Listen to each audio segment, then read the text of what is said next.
Well, the gentleman who won this race a year ago, Marcos Ambrose, with his daughters, Adelaide and Tabitha, and it says miles of smiles on the back of their shirt, and you've been smiling all weekend very fast. What do you have to be the winner again today? Well, I just got to forget about qualifying because I'm still mad at Harvick for pipping me on the pole there. I thought we had it, but we've got a great race car. We're trying to just defend our title for STP. They were good enough to sponsor us last year in the blue and red car, and we're trying to do it again for them. And you know, it's exciting. We've got a great piece. We've got a good chance, just like many drivers out there, and hopefully we're going to be the one that makes it stick. Marcos Ambrose hopes to be smiling in victory lane at the end of this one today. They have made their way through turn 10. You do not want to visit the beach off to the left of our camera there. If you get stuck in there, you have to get drug out. Through turn 11, the pace car will be pulling off, and from high above, they'll come under the bridge. The fans here in the front straightaway grandstand are on their feet, and it is time for race 22 of the NASCAR Nationwide Series to go green.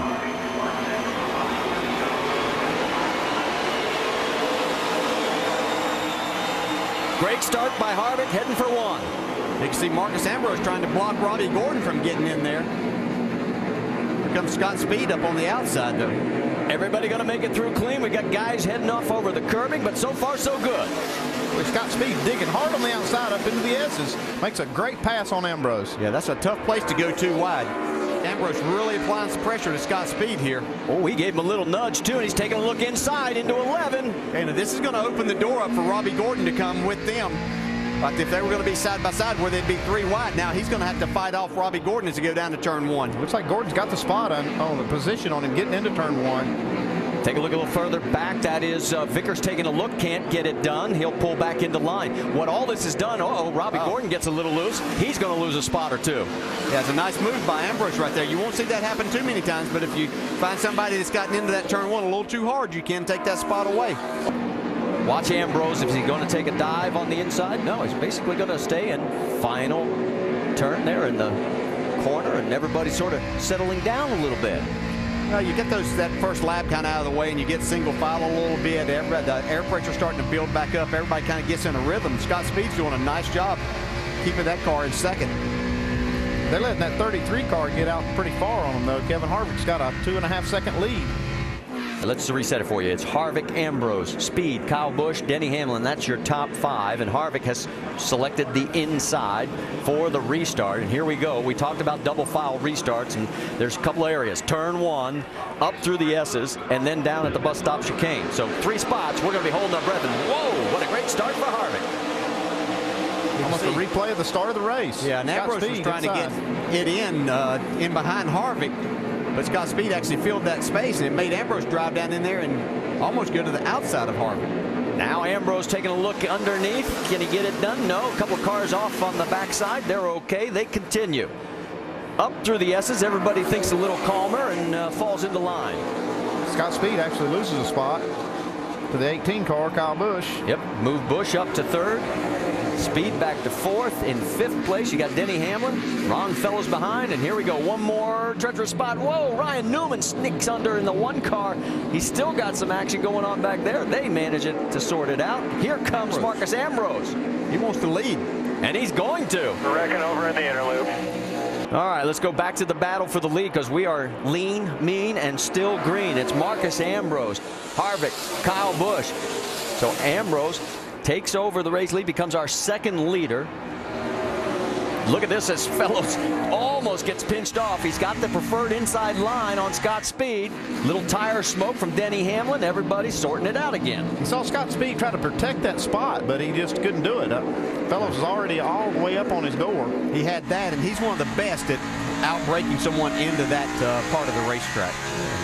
On board with Ron Fellows, the 5-time winner here at the Glen. 3 in the Nationwide Series, 2 in the Camping World.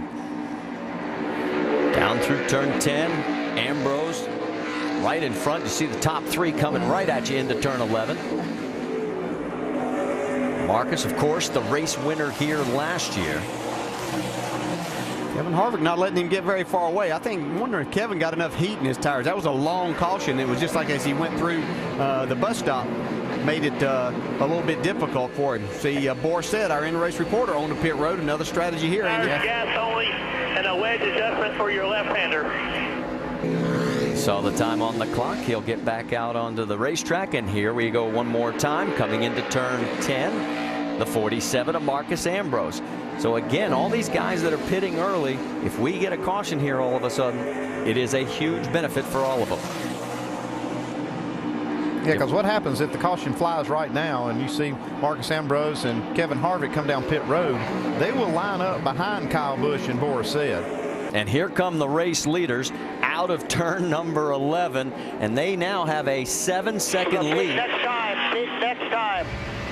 You saw that right there. Those cars that just pitted were the ones that were the farthest back in that running order, and they are in danger of going down a lap. But you'll see these other cars right here, Marcus Ambrose and Kevin Harvick, in, I'm sure, the next lap or two. That was Marcus Ambrose's radio saying pit next time, so it looks like they are Time coming. Coming to you. well. The only reason he will stay on the lead lap is because these two leaders are coming down pit road. You see Ambrose is in. He's down to you, Jamie. Marcos Ambrose, first time in this car this year. He said the brakes were making a little bit of noise. Car was pretty good, just a tad tight, 4 tires. No adjustments for this 47, guys.